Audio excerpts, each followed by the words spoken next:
ప్రస్తుతం మనం వారాసిగూడ చౌరస్తాలో ఉన్నాము. సికింద్రాబాద్ కంటోన్మెంట్ ఏరియాలో ఇప్పుడు ఇందాకైతే మనము బీజేపీ నేతలతో మాట్లాడడం, వాళ్ళు ఎలాగో పాజిటివ్ రెస్పాన్స్ ఇస్తారు కాబట్టి జనరల్గా పబ్లిక్ని కూడా అడిగి తెలుసుకుందాం. అసలు ఇక్కడ భారతీయ జనతా పార్టీకి ఎలాంటి ఆదరణ కనిపిస్తుంది, అసలు భారతీయ జనతా పార్టీ పైన ఎంతవరకు వీళ్ళు అంటే భారీ మెజారిటీతో గెలుస్తామని చెప్పేసి అయితే వాళ్ళు చెప్పడం జరుగుతుంది. జనరల్ పబ్లిక్ని కూడా అడిగి తెలుసుకుందాము, వాళ్ళ ఒపీనియన్ కూడా.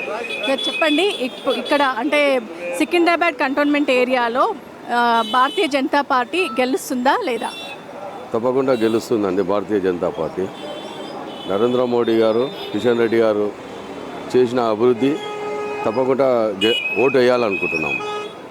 ఎందుకు ఓటు వేయాలనుకుంటున్నారు భారతీయ జనతా పార్టీకి? నరేంద్ర మోడీ గారిని చూసి ఓటు వేయాలనుకుంటున్నాం. కిషన్ రెడ్డి గారు కూడా డెవలప్మెంట్లో ఇంతకుముందు ఉన్న ఇతర పార్టీ పార్లమెంటు మెంబర్ ఉన్న ఎవరు అందుబాటులో ఉండకపోవు. కిషన్ రెడ్డి గారు ఎల్లకాలం పార్లమెంట్లో అందుబాటులో ఉంటాడు. అభివృద్ధి, డెవలప్మెంటు, రాష్ట్ర అభివృద్ధి, లోకల్ సికింద్రాబాద్ పార్లమెంటే కాక రాష్ట్ర అభివృద్ధి కోసం కూడా ఎంతో పాటుపడతాడు. టూరిజం మినిస్టర్ ఉన్నాడు కాబట్టి యూనివర్సిటీ లైటింగ్స్, గోల్కొండ ఇలా టూరిజానికి సంబంధించిన చాలా డెవలప్మెంట్లు చేశారు. సో అంటే ఈ డెవలప్మెంట్స్ని చూసి ఇప్పుడు నెక్స్ట్ కూడా భారతీయ జనతా పార్టీ వస్తే బాగుంటుంది అనుకుంటున్నారు? తప్పకుండా బాగుంటుందని అనుకుంటున్నాం. ఎందుకంటే మోడీ గారు కూడా ప్రపంచ దేశాల్లో కూడా మోడీ గారిని అభిమానిస్తారు కాబట్టి మన భారతదేశాన్ని ముందుకు తీసుకెళ్లాలంటే తప్పకుండా నరేంద్ర మోడీ గారు మళ్ళీ అధికారంలో రావాలంటే సికింద్రాబాద్ పార్లమెంటు గెలిపించి పంపిస్తే మోడీ గారు ఫామ్ చేస్తారు. ఓకే, మీ అభిప్రాయం చెప్పండి భారతీయ జనతా పార్టీ. ఇప్పుడు దేశంలో జరుగుతున్నటువంటి కొన్ని సంఘటనలకు ఇప్పుడు కావాల్సింది నరేంద్ర మోడీ గారి ప్రభుత్వం. డెవలప్మెంట్ పరంగా ఇక్కడ సికింద్రాబాద్లో బీజేపీ ఉంటేనే బాగుంటుందనేది మా అభిప్రాయం. సో ఇప్పుడు తెలంగాణలో కాంగ్రెస్ని గెలిపించారు, ప్రభుత్వం అయితే కాంగ్రెస్ ఉంది. బట్ ఇప్పుడు జనాలలో కొంచెం అభిప్రాయం ఏంటంటే ప్రజెంట్ ఉన్న అంటే కేంద్రంలో కూడా కాంగ్రెస్ వచ్చి రాహులే ప్రధాని అయితే తెలంగాణకి కొంచెం అభివృద్ధి జరుగుతుంది అనే అభిప్రాయం చాలామంది ప్రజల్లో ఉంది. దానికి మీరు ఎలా సమర్థిస్తారు? అంటే దేశంలో కావాల్సింది అటువంటిది నాలెడ్జ్ అండి. మెయిన్ ఎవరైతే అధికారంలో ఉంటారో వాళ్ళకి దేశం నడిపించే సత్తా ఉండాలి. ఒక సత్తా లేకపోతే మనిషికి డెవలప్మెంట్ అనేది కుదరదు. అంటే ఏ పరంగా చేయాలి ఏందనేది అసలు సాధ్యం కాదు. అటువంటిది రాహుల్ గాంధీని చేసామనుకోండి, ఆయన ప్రధానమంత్రిగా పనికి రాడు వాస్తవంగా అయితే. ఎందుకంటే ప్రజలు కూడా తెలుసు వాస్తవంగా ఎవరు గ్రేట్ కాదని. అందుకే ప్రధానమంత్రిగా మోడీ గారు ఉంటేనే దేశానికి, దేశ భవిష్యత్తుకి మంచిదనేది మా అభిప్రాయం. సో మీరు చెప్పండి, ఇక్కడ కిషన్ రెడ్డి ఎలాంటి అభివృద్ధి కార్యక్రమాలు చేశారు? కిషన్ రెడ్డి గారు సికింద్రాబాద్ పార్లమెంట్ నియోజకవర్గంలో వేల కోట్లతో అభివృద్ధి కార్యక్రమాలు చేపట్టారు. రైల్వే ప్రాజెక్టులు చాలా వందల కోట్లతో రైల్వే ప్రాజెక్టులు ఏర్పాటు చేశారు.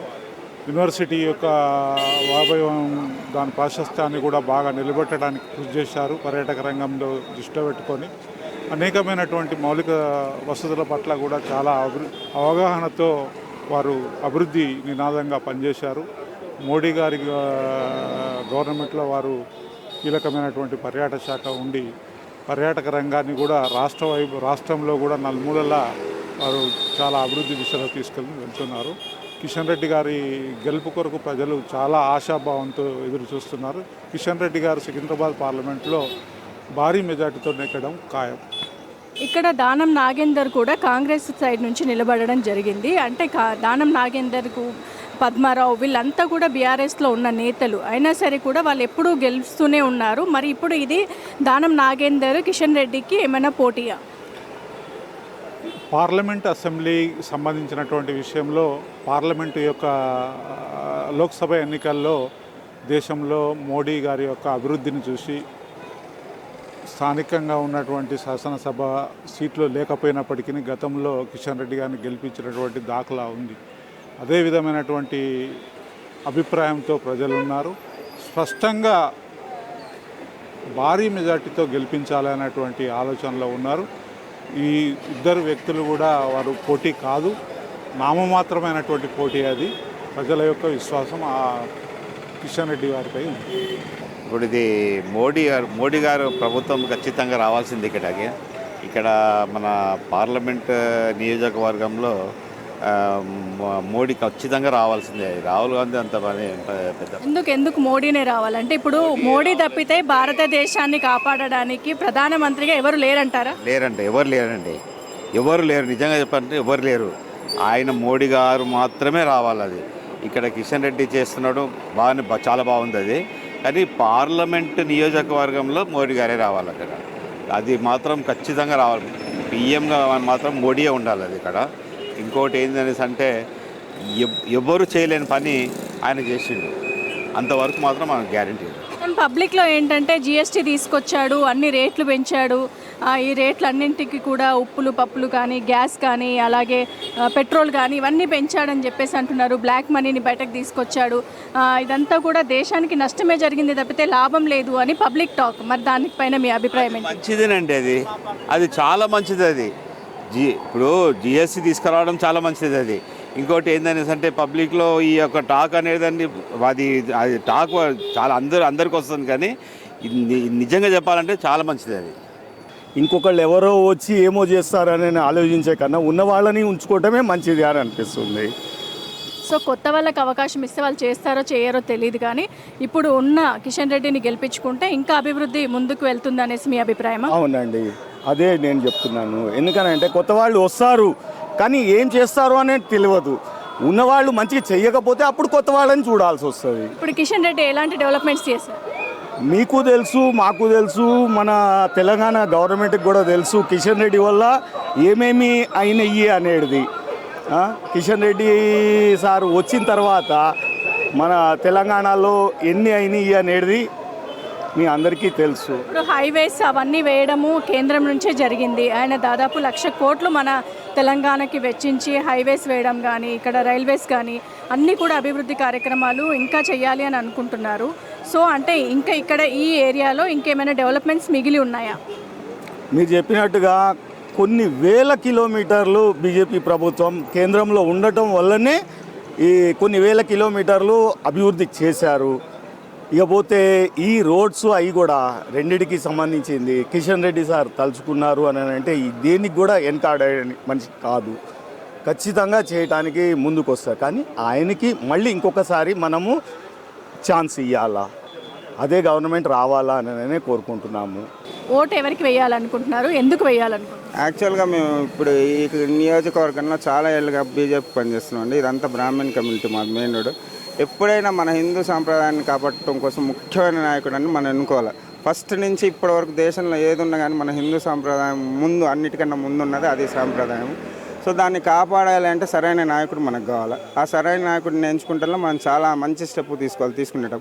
ఇప్పుడు మనకు ఆ అవకాశం వచ్చింది కాబట్టి ఎట్లాంటి పరిస్థితులు కూడా మన ఓటు హక్కునని కరెక్ట్గా వినియోగించుకొని అది చేయాలి. దానికోసం మనం ముందరికి రావాలి. ఖచ్చితంగా కిషన్ రెడ్డి గారికి ఓటేస్తాము. మీరు చెప్పండి. దేశంలో ప్రధానమంత్రి మోడీ గారి నాయకత్వంలో ప్రపంచంలోనే ఎక్కడో వెళ్ళిపోయింది మన దేశం అభివృద్ధి. ఆయనకు ఉన్న పలుకుబడి కానీ ఆయనకు ఉన్న ఇదే కానీ మనకు ఎవరు కూడా ఇప్పటివరకు ఏ ప్రధానమంత్రి కూడా చేయలేదు. ప్రపంచంలోనే నాకు ఒక గుర్తింపు కాదు మనకు ఆ దేశానికి. ఆయన వల్ల మన దేశం కూడా ఎక్కడో అభివృద్ధి వెళ్ళిపోయింది. అటువంటి వ్యక్తి ఉండడం వల్ల మన దేశానికి కూడా గర్వకారణము. ఇప్పుడు మేము మాత్రము కిషన్ రెడ్డి గారికి నాయకత్వానికే ఓటు వేస్తాము. కిషన్ రెడ్డి గారు రావాలి. మోడీ గారు బ్రహ్మకి ఎత్తైతే 4 తలలు ఉంటాయో మోడీకి ఒళ్ళు మొత్తం తలలు ఉంటాయి. ఎందుకంటే ఆయన తీసుకున్నటువంటి ఏదైతే నిర్ణయం ఉందో అది ఇంతవరకు ఎవరు తీసుకునేది. ఆయన గెలిస్తే ఇప్పుడు యూనిఫామ్ సివిల్ కోడ్ కానీ సిఏఏ కానీ ఇంప్లిమెంట్ కావాలంటే ఫిర్ ఎక్ బార్ మోడీ సర్కార్ అతను వస్తేనే ఇవన్నీ జరుగుతుంటాయి. ఈసారి అబ్కి బార్ 400 పార్ అని ఏదైతే అనుకున్నామో ఆయన తీసుకున్న కఠిన నిర్ణయాలు ఎవరు తీసుకోరాదు. కాబట్టి ఆయన చేసినటువంటి అభివృద్ధి కానీ ప్రతి ఒక్కరు చూస్తున్నారు. హైవేస్ కానీ తర్వాత ఏవైనా కానీ ఆ విధంగా ఆయన ముందుకు తీసుకెళ్తున్నాడు. కాబట్టి కంపల్సరీ మోడీకి వేయాలి. ఈ అయోధ్య రామ మందిరం 500 సంవత్సరాలకు ఇంతవరకు చేసిన వాళ్ళు లేరు. ఆ కఠినమైన నిర్ణయం తీసుకోవడం అనేది ఆయనతోటే అవుతుంది, సాధ్యమవుతుంది. ఈసారి మీకు కిషన్ రెడ్డి గారికి కలిసి మేము ఖచ్చితంగా ఎంపీగా ఆయనకు గెలిపించుకుంటామండి. ఇప్పుడు కిషన్ రెడ్డి అంటున్నారు 750 కోట్లు పెట్టి సికింద్రాబాద్ రైల్వే స్టేషన్ని ఎయిర్పోర్ట్ తరహాలో అభివృద్ధి చేస్తామంటున్నారు. అసలు ఎయిర్పోర్ట్ తరహాలో మనకు రైల్వే స్టేషన్ అవసరమా? ఎయిర్పోర్ట్ తర్వాత మనకు అభివృద్ధి అవసరం అని అంటే దానివల్ల మనకేమవుతుందంటే ఎంప్లాయ్మెంట్ అనేది ఇంప్రూవ్ అవుతుంది. ఎంప్లాయ్మెంట్ ఇంప్రూవ్ అవుతున్నప్పుడు దాని ద్వారా ఎవరికైనా కానీ జాబులు వచ్చేసి కొంతమంది దానికి జీవనోపాధి కలుగుతుంది. అదొక్కటే కానీ దాన్ని సరౌండింగ్ చేసుకొని ఎంతో అభివృద్ధి అవుతుంది. కాబట్టి కంపల్సరీ కావాలి. ఇప్పుడు నా సికింద్రాబాద్ ప్లేస్ మనకు చాలా ఇరుకిరుకుగా ఉంది. దాన్ని మనకు చేస్తున్నప్పుడు అంతే కదండి. ఒక ఎయిర్పోర్ట్ చేసుకున్నా అంటే ఇప్పుడు శంషాబాద్ ఉంది, ఒక ఎయిర్పోర్ట్ పడ్డదని అంటే దానికి చుట్టుపక్కల ఎంత ఇన్ఫ్రాస్ట్రక్చర్ డెవలప్ అయింది, దానివల్ల మనకు ఖచ్చితంగా పెరుగుతుంది. సికింద్రాబాద్ కూడా అంత అభివృద్ధి జరుగుతుంది. కాబట్టి కిషన్ రెడ్డి గారికి మనము గెలిపించుకొని చేయాలి. మీరు చెప్పండి, మీ ఒపీనియన్ ఏంటి? కిషన్ రెడ్డి పైన కానీ మోడీ ప్రభుత్వం పైన కానీ ఎందుకు అందరూ మోడీ భారతీయ జనతా పార్టీ కమలం పార్టీకే ఓటు వేయాలని ఎందుకు అనుకుంటున్నారు? గత 75 సంవత్సరాలను చూస్తుంటే కాంగ్రెస్ పార్టీ మనకు 55 ఏళ్ళు వాళ్ళే రూలింగ్ చేసింది. ఆ రూలింగ్లో వాళ్ళు ఏం చేసింది అనేది మనకు అర్థమైపోయింది. రిజర్వేషన్ అని అదని ఏదో చెప్పి మనకు నష్టపరిచారు, కానీ మనకి ఏమీ అభివృద్ధి కాలేదు. ఈరోజు 10 సంవత్సరాలలో మోదీ గారు వచ్చి మన భారతదేశాన్ని ఎక్కడికో తీసుకెళ్ళి విశ్వగురుగా మనకి ప్రపంచంలో నిలబెట్టాడు. ఈరోజు ఆయన ఇంకొకటి ఏంటంటే ఈడబ్ల్యూఎస్ 10% రిజర్వేషన్ చేసి అలాంటి ఓసీ వాళ్లకు మాకు ఎంతో మేలు చేశాడు. మా దాంట్లో ఓసీ దాంట్లో కూడా చాలా గరీబ్ ఉంది. అందులో కూడా వాళ్ళకి ఏది కూడా రిజర్వేషన్ దొరకట్లేదు. ఈ 10% ఈడబ్ల్యూఎస్ పెట్టి అతనికి మా ఆర్యవైశ్య సంఘం వీళ్ళందరి కమ్యూనిటీ వాళ్ళకు చాలా హెల్ప్ఫుల్ అయింది. ఓసీ వాళ్ళకు కానీ పెద్ద పెద్ద అగ్రకులాల వాళ్ళకు. దాని గురించి మేము సపోర్ట్ చేయాలనుకున్నాం. ఇంకోటి 25 సంవత్సరాలుగా మేము కూడా బీజేపీని నమ్ముకున్నాం. అతనికి అతడే రావాలి. ఈసారి 400 దాటాలి. మళ్ళా మన చట్టాలు కానీ రాజ్యాంగం కానీ దాంట్లో మారాలంటే 400 సీట్లు దాటితేనే మనం వస్తాం. ఆయన గెలుస్తాడు. అలాగే కిషన్ రెడ్డి గారు ఇక్కడ సికింద్రాబాద్కి మనకెంతో ఇక్కడి నుంచి అతను మినిస్టర్ పదవి తీసుకున్నప్పటి నుంచి సికింద్రాబాద్ కానీ రైల్వే స్టేషన్ కానీ సెంట్రల్ చాలా డెవలప్మెంట్ చేశాడు. అతనికి ప్రతి దానికి మాకు అండగా ఉన్నాడు. అతను కూడా ఈసారి గెలుస్తాడు, ఖచ్చితంగా గెలుస్తాడు. మరలా మోదీ ప్రభుత్వం మనకు వస్తుంది. జై భారత్ మాతకి జై. జై మోదీ. మోడీ ప్రభుత్వాన్ని ఎందుకు గెలిపించాలనుకుంటున్నారు? మోడీకి ఇక్కడ కిషన్ రెడ్డికి కానీ కమలం పార్టీకి ఎందుకు ఓటేయాలనుకుంటున్నారు? ఫ్యూచర్లో మోడీ గారు ఉండాలి. ఎప్పటికైనా హ్యాట్రిక్ తీసుకోవాలి. Third hat-trick compulsory. Kishan Reddy Secunderabad డివిజన్లో కూడా ఉండాలి. ఎందుకంటే మనకు సపోర్ట్ బాగుంటుంది. ఏది పిలిచినా వస్తారు, చేస్తారు. ఆ విధంగా అట్లా కొత్త వాళ్ళు వస్తే అభివృద్ధి చేయలేరు అంటారు. కొత్త వాళ్ళు వచ్చారంటే ఎక్స్పీరియన్స్ ఉండదు. వాళ్ళకు ఎక్స్పీరియన్స్ ఉండాలి. Main important experience. కొత్త వాళ్ళు వచ్చినట్టు మళ్ళీ ప్రిపేర్మెంట్ ఉంటుంది వాళ్ళకి. అట్లా అండి. అదే బీజేపీ ఓటు మా అపార్ట్మెంట్లో కూడా బీజేపీ అట్లని ఉండేది. సో ఇప్పుడు కేవలం ప్రజలంతా కూడా బీజేపీ వైపే చూస్తున్నారని మీ అభిప్రాయమా? బీజేపీ కొరకే చూస్తున్నారు. ఎందుకంటే ఫ్యూచర్లో మనకు చాలా బాగుంటుంది. ఎక్కడైనా వెళ్ళాలంటే లేడీస్ కూడా వెళ్ళాలంటే ధైర్యంగా వెళ్తారు, ధైర్యంగా పోరాడతారు. ఆ విధంగా ఉండాలి. అట్లా కానీ చిన్న వ్యక్తి అవుతాడు మోడీ తాత అసలు యాక్చువల్లీ అంటే. मैं सिकंदराबाद क्लॉथ एसोसिएशन का प्रेसिडेंट हूँ. हमारे इस बार पूरा मोदी को हमारे पूरे वोटिंग जा रहे. कई के लिए बोलो तो मोदी बहुत अच्छा काम कर रहा है. 1 रुपया भी करप्शन नहीं है उसका. आगे भी मोदी आना चाहते हैं हम. 400 पार होने का है. बराबर होता है इस बार. पूरा सिकंदराबाद पूरा हमारा साथ है, मोदी के साथ है. जय मोदी. तो क्या क्या डेवलपमेंट इधर मोदी किया और किशन रेड्डी किया? इधर Secunderabad development, railway station development करा और पूरा सेंट्रल फंड से यहाँ पूरा यूज़ कर रहे. नाम पूरा स्टेट गवर्नमेंट को आ रहा. स्टेट गवर्नमेंट बिल्कुल लटको रहे. यहाँ पूरा हमारे को बीजेपी का होना पड़ता. पूरा इंडिया में पूरा बीजेपी चलेगा.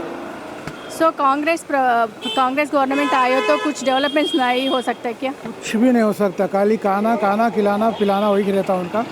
पूरा करप्टेड रहता. मोदी अभी तक 1 रुपया करप्टेड नहीं करा, करेंगे भी नहीं आगे. उसके लिए मोदी के साथ है हम. Modi the best prime minister in the world the best prime minister. Zero corruption. Modi is zero corruption.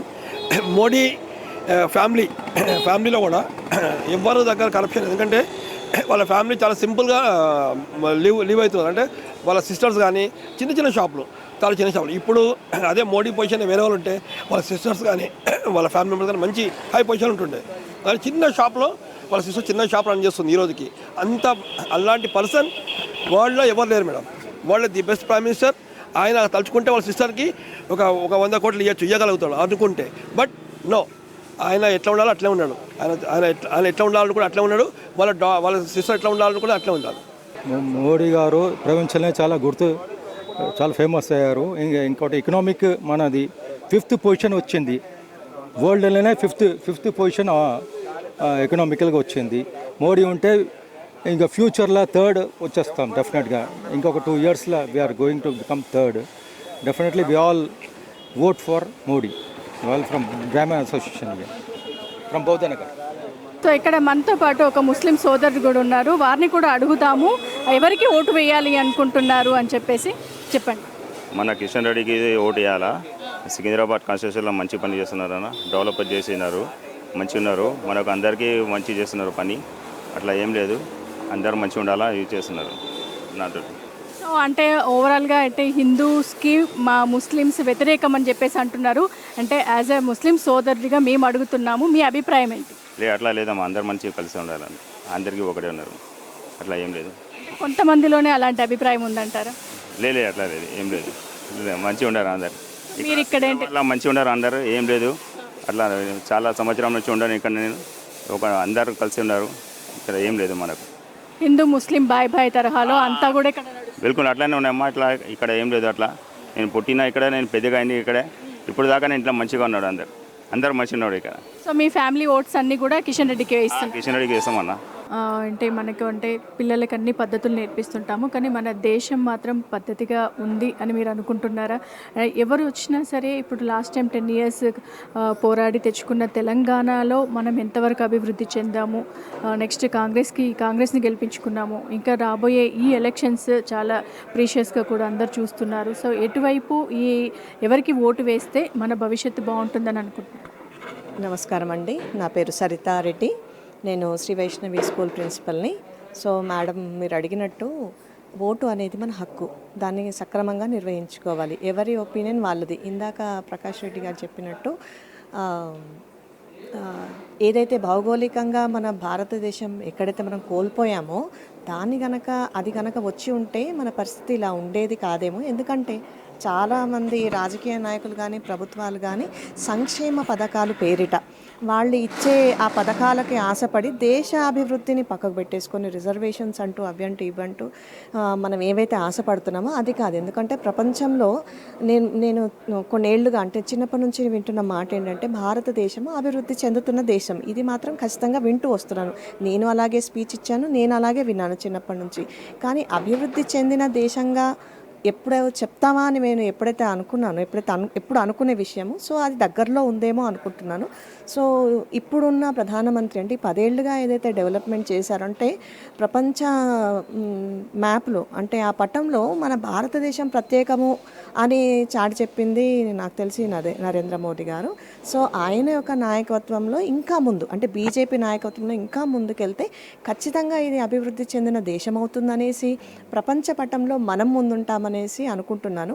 So ప్రజలు కాస్త ఈ సంక్షేమ పథకాలు వెనక పడకుండా దేశం మొత్తం అభివృద్ధి చెందాలి అని అనుకుంటే ఒక మంచి నాయకుడిని ఎన్నుకోవాలి. ప్రతి ఒక్కరూ ఓటు హక్కును వినియోగించుకోవాలి. ఒక టీచర్గా అంటే పిల్లల భవిష్యత్తే కాదు దేశ భవిష్యత్తు కూడా ఒక టీచర్ చేతిలో ఉంటుంది. అలాగే ప్రతి ఒక్కరిని మేము అందరినీ మోటివేట్ చేస్తామని, ప్రతి ఒక్కరూ ఓటు హక్కు వినియోగించుకోవాలని చేస్తామని అనుకుంటున్నానండి.